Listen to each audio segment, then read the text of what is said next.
The following program is presented by the Metropolitan Library Service Agency.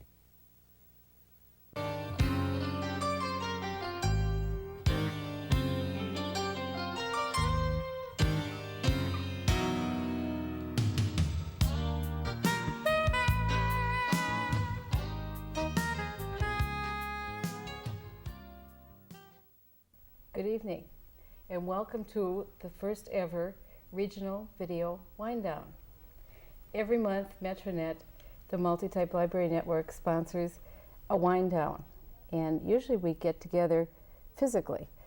Tonight we thought we'd try something a little different, and we are celebrating Cable Month, Community Cable Month, by having our Winedown this month on the cable medium. We have our jug here with us this evening, which we aren't and haven't used, but we invite you to join us for our Winedown in your living room, and join us with some people who are usually on the other side of the camera. We'd like to talk a little bit tonight about use of the cable medium, and specifically libraries' use of the cable medium. And we have three people who have much more experience than I do on the other side of the camera, and I'm looking forward to a chance to talk with them about their use of the cable medium. With us tonight are Dave Carlson, who is the AV Supervisor at Hennepin County Libraries, Eileen Cavanagh, who is the Program Librarian at Hennepin County, and Bill Leto, who is the Telecommunications Director with the Hennepin Technical Institutes.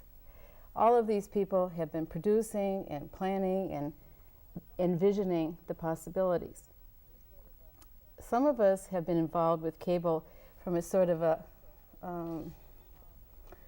legalistic approach, I would say, have been thinking about how to organize, how to get franchises, how to establish boards and so on. But these are the people that have been actually using the medium. And I think the first question I'd like to ask is, how come you library people think that cable or video is a medium that you should be using? You're in the book business. Why are you doing cable? Well, it's a wonderful link, I think, to the community of the rich community of writers and booksellers and small press people that we have, and those people are of a lot of interest to people who read books. And not all people read books all the time. They like to look at other kinds of visual materials. And so Hennepin County Library has always paid service to the fact that there are other ways of receiving information than reading the book. It's a chance to reach out in the community and reach people that maybe wouldn't otherwise come to the library, or alert people as to the services and materials and activities going on at the library. And we see it as an extension of our outreach commitment to reach a variety of people and present them information in other than just book form. It's just like a lot of the services in the library, video cassette rentals and other audiovisual materials are also available for checkout. At Hennepin Technical Institutes, it's part of our mission to reach the community and provide information on a wide variety of subjects. And so we use the cable as part of that delivery. Why don't you tell us a little bit about the programming that all of you are doing and have done using the cable video?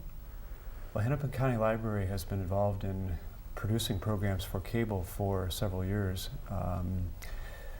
Hennepin County Library's director, Robert Rolfe, had been involved early on in some of the early committees regarding the formation of a regional cable channel, which turned out to be Regional Cable Channel 6.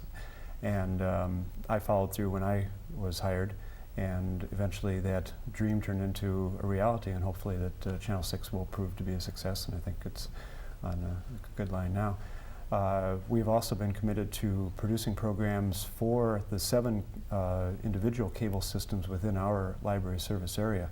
And so we have been doing that now for at least 4 years and getting good feedback from the community. We produce a variety of children's programs and adult programs, some for entertainment and a lot based on information for the viewers.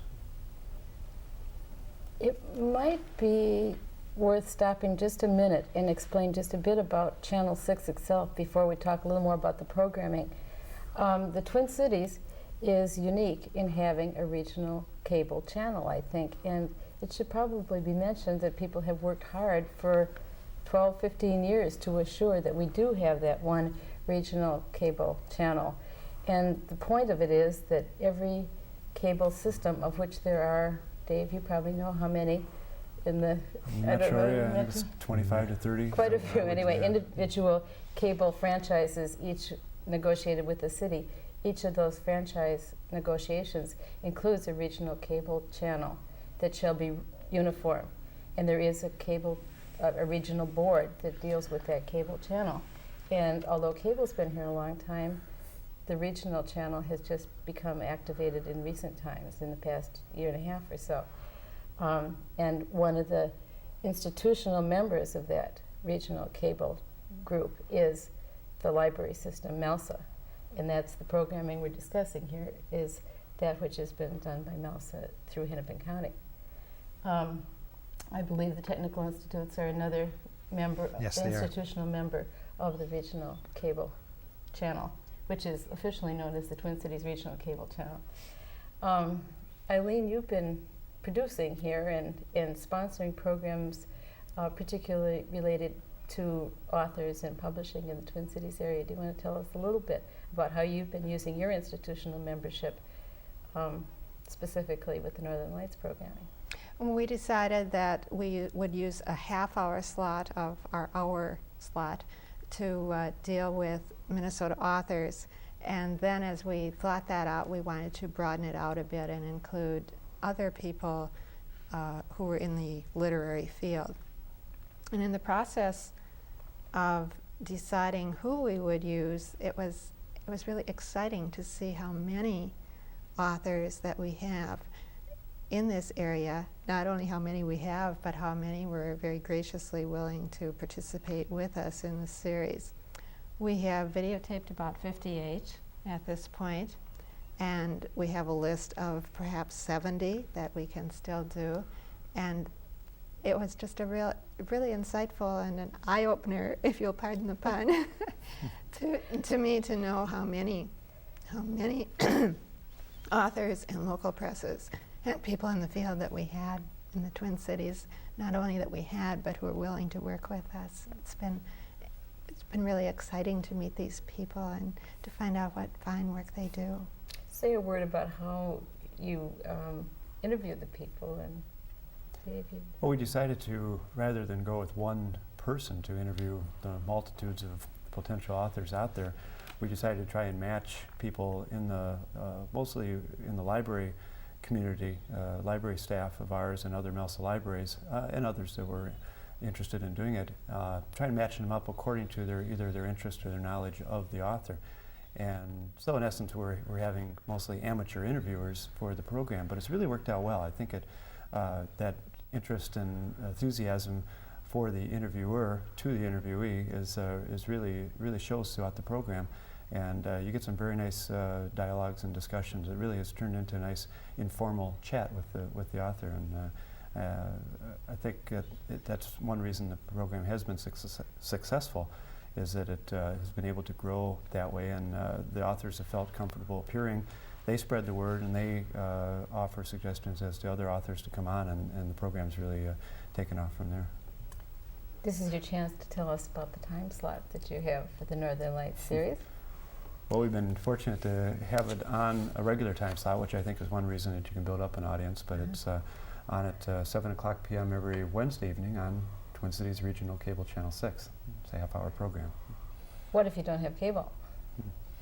Well, that's a point I know you wanted to bring up. In Hennepin County Library System, 22 of the 25 libraries are hooked up to receive cable television service in the various franchise. I don't know the figures for the other libraries throughout the metropolitan area, but I suspect that quite a few of them also are able to receive cable, and so that is an option for people that don't have cable in their household to go to the library and request that the TV monitor in that library be set to Regional Channel 6 for that time slot. There are other public buildings too and schools that also receive cable, and so there are options if you don't have cable. But of course, that's one of our goals too, is that if, us and other program producers for Regional Cable Channel 6 and the other access channels on local cable systems is to build up that importance of having cable, and so that more people might subscribe because they see a variety of interesting programming that they don't receive on the normal broadcast channels. There is still another option. Go. They can borrow the tapes at in our library system at Brookdale, Ridgedale, and Southdale. Take them home and enjoy them in your own home. I think that's one of the things that is emerging as libraries work with this new medium, is the idea that you have you cablecast or broadcast programming once, but then you have secondary uses of that programming, and the more we work together, the more we see the possibilities that there are in that area of getting more use out of the programming. And Bill, you're doing yet another thing with cable that would be We're providing, through the use of our satellite dishes on the campuses, providing service to Regional Channel 6 on national teleconferences that are available. We're able to pull them down and put them out over the cable, either instantaneously or taped and then reprogrammed or recast at a later date. And they range, there's a wide range of topics. Some of the ones that are coming up are dealing with issues on AIDS, the elections. They can be broad general topics, and they can be very specific kinds of things, like fire training is another way that we're delivering over to all the firefighting units in the 7-county metro area that Regional Channel 6 reaches. And the Federal Fire Emergency Management Association in Washington, D.C. puts out on a monthly basis probably 2 to 3 national teleconferences dealing with all aspects of fire training and health and safety training. And we've been able to deliver that using the regional channel as the medium. So it provides another avenue of information for people over the regional channel. I've attended one of the literacy teleconferences at North Hennepin, and I can attest to the fact that it's really exciting to be exposed to top national speakers at a local level and an easy-to-reach location. Right. It's exciting to me because it's always frustrated me that we could do international teleconferences where the signal could get to a location, could get hundreds of thousands of miles to one location, and you had to go across town to get there. It's exciting to me to think of merging the regional on-the-ground system with that international satellite. In many of the conferences, you also have you have more access to that speaker than you normally would in a normal conference that you would go to, because you can speak directly to that nationally known speaker via telephone. So in that respect, the channel can also be interactive from that point of view, in that you have voice communications using the telephone to dial a 800 number and talk to the guests or the featured speaker. Why don't you expand a little bit on the interactive aspect of this? Us couch potatoes are used to receiving, but not to being interactive with our television. Well, there's several aspects of interactive. Hennepin Technical Institutes, through its intermediate district, is involved in some aspects by delivering foreign languages to high school students in the metropolitan area, especially in Hennepin County. Right at this moment, as we talk, there are 7 high schools receiving language in first and second year Japanese. We have some Russian and some advanced calculus that's being planned for, and we're getting ready for next year to teach Chinese language and the possibility of Arabic languages to high school students. Where's the teacher? The teacher is located in any one of the 13 high schools in Hennepin County, and we can link other high schools and deliver courses that typically couldn't be delivered because of low incidence populations. But by grouping those populations together, we can then provide the service through a teacher. So typically we would link 3 building sites, one with the teacher and 2 remote sites. They can be up to 25 miles apart. The teacher can see and hear and talk, and the students at the receiving end can see and hear and talk to the teacher instantaneously. And we've been at it 5 years, and all the kinds of evaluations have gone on it, and there's no significant difference between that and the normal classroom. We like to say that we've just pushed the walls of the classroom out to include the county instead of just a building. I have to say that this evening's discussion was going to be interactive, emanating from the Northwest Studios, and have a live wind down with discussion. And happily, we couldn't do it because they're having a political candidates event there this evening, which is a really important use of the cable, both local and regional cable, is with the candidates. And I understand they're all busy these days with the candidates meetings, so we were bumped for a good cause, I think. But we hope sometime later on we can do that sort of thing and have really a community discussion of cable and the library's involvement, particularly live when it's not election time. Well, if the ball games get bumped, I guess wind downs can get bumped too for the political process. Exactly. I think that's a good symbol, though, Bill, of pushing the walls out. I sense that when our original focus of getting authors to people kind of expanded, we think about a way of linking the authors that people may have been exposed to in books through using the library, seeing them in a whole different perspective, knowing what their lives are about and how they view writing, sort of like being on both sides of the camera. I've said this to Eileen before, but when I was at the book affair, part of the Minnesota Festival of the Book a couple weeks ago, I kept seeing people I thought I knew, and I realized I knew them because they'd been interviewed on the Northern Lights program, and I'd spent a half an hour with them, and I felt as if I knew them. And I think that's the kind of relationship that you're able to build with this kind of a medium.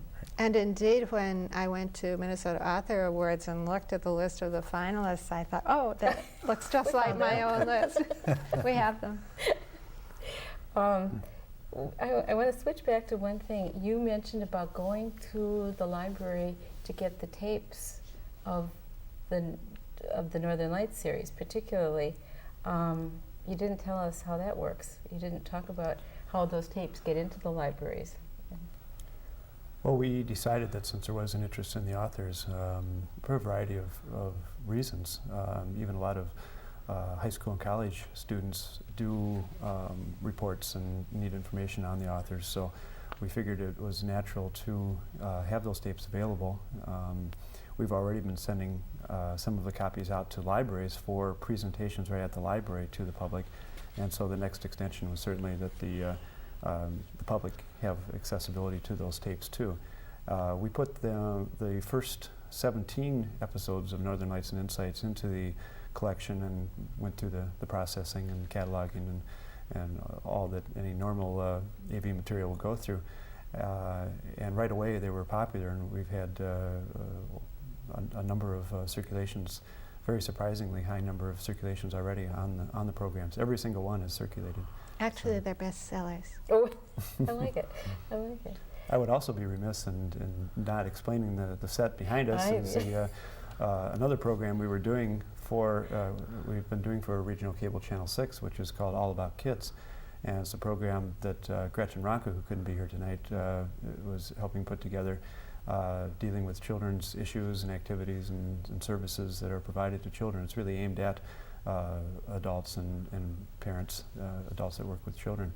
And we have 19 of those that are currently being shown on Tuesdays at 7 p.m. on Regional Channel 6. And this was the set for it, so we thought it appropriate to have this as our backdrop tonight. But those programs will also be available for checkout too. And basically the program did a lot more location shooting, went out to the schools or to bookstores, or we brought people into the studio that had interesting programs for kids or activities involving kids. And the program went real well too. We had a lot of real neat cooperation from the schools and a lot of real innovative programs out there that we were real fortunate to capture and put on the tapes.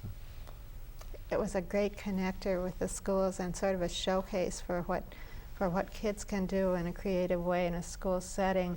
And And Gretchen wanted me to add that these were not gifted children. They were just kids. Mm-hmm. I have heard some good stories from Gretchen about the way that the schools responded and had celebrations of their own being on the program and such. It's an exciting idea. You did another series too, I know, because I was involved in that too, about literacy that we should probably mention. When the library first got involved with Regional Channel 6, we had 2 series on, one called Books Plus that we had produced earlier for our local cable access channels, and another one that was kind of tied in with a literacy grant that the library received to promote literacy. Eileen can tell you more about that, but we videotaped a 13-part series bringing in experts and well-known people that were involved in the literacy efforts and giving different perspectives on literacy, which turned out to be the title of it. And so we aired that on the regional channel last fall, in fall of 1987. And just to make it real clear now, if people did miss seeing any of these, you are making these available. Those are also available through the Hennepin County Library system. Some of these programs too might eventually be available at other library systems in the metro area or even outstate Minnesota. We're in the process now of trying to offer them to those libraries that are interested, and schools maybe for the All About Kids series that might be interested in taking them, so that they might be available at other libraries or schools too. Again, I think we're still experimenting with ways of making the original production available in lots of different ways, and we don't know just how that works yet. But for libraries to be producers and then sellers of the product, or for any producers to be thinking about libraries as the network for purchasing, I think is a new idea, and it's new for people to think of going to the library to get that which they have seen on the TV medium. I worked a lot with Project Survive, and that was an effort to make what Channel 2 was doing available in subsequent different formats, and I think pretty successful, but it takes our reconditioning our own minds. Right. We did secure the rights to show the Survive series, and we showed that after it was shown on Channel 2 on the local channels that we provide programming to. It has a life of its own outside of the broadcast medium, but it's hard to get used to thinking of how you do that. And I think it's exciting that the libraries are moving into that. You know, people are concerned with access, and we've been involved.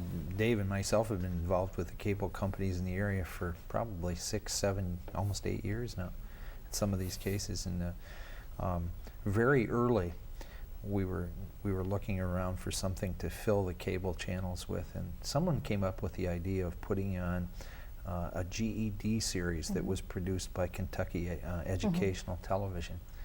And it was very old. I think it was produced in 62 or 63 originally, then updated about the late 60s, early 70s. So it was really out of date in dress, language. But we decided we were going to put it on anyway. And we ran it for 1 straight year. And we ran it, published the schedule, and put it on at 4 o'clock in the morning and midnight and Sunday afternoons at 2 o'clock after the football game, whenever we could fill space. A measure of success on this was that we had 70 people who never, ever made an attempt to get their GED diplomas call, meet with a counselor that we had set up via a telephone answering service who would return a call if they weren't available when they made that call. We had 70 people apply, actually send for the books that went along with the series. And out of that 70, we had 58 people take and specify that they had received their training via cable. And I think it was extremely successful. It was unfortunate in that we then didn't get any more funding to be able to do this, so we kind of dropped it. Well, Dave but I picked think, it up. yeah, and the library system. The libraries just cooperated in an overall effort with the Minnesota Adult Literacy Campaign and Department of Education, a number of other groups, to get the updated version, which was just updated in the last couple of years, back on the regional cable channel, which aired mostly in this summer.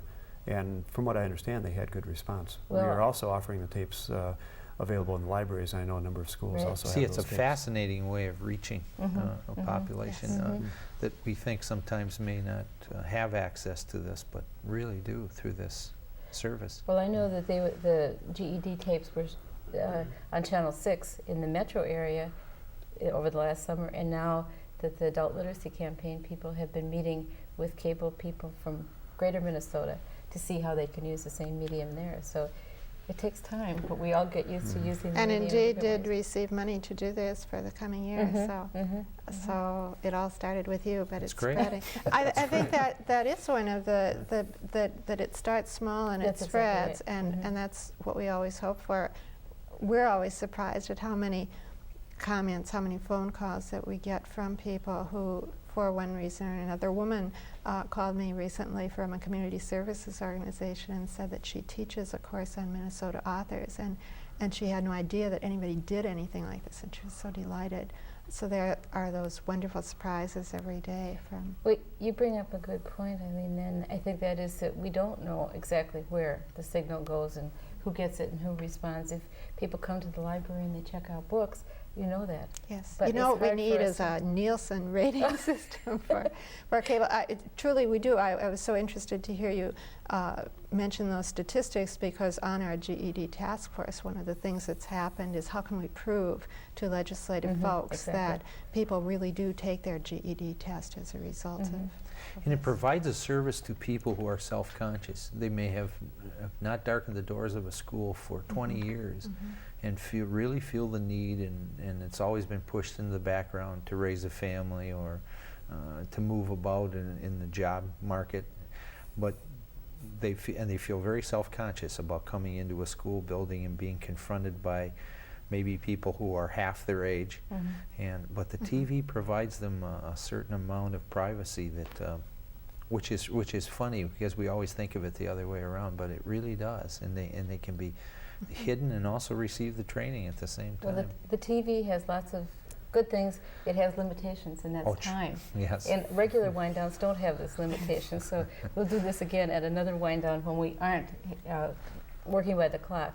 We thank you all for being here this evening, You're and welcome. hope we can do it again. Thanks very much. Thanks.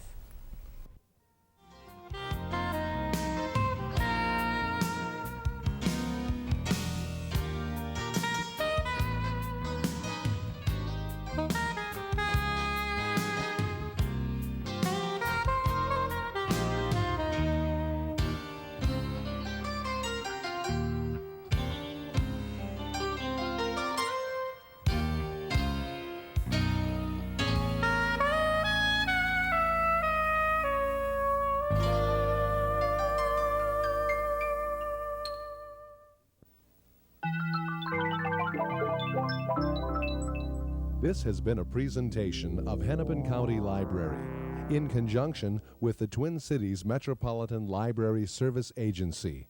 We thank you for watching, and we hope you visit your public library often.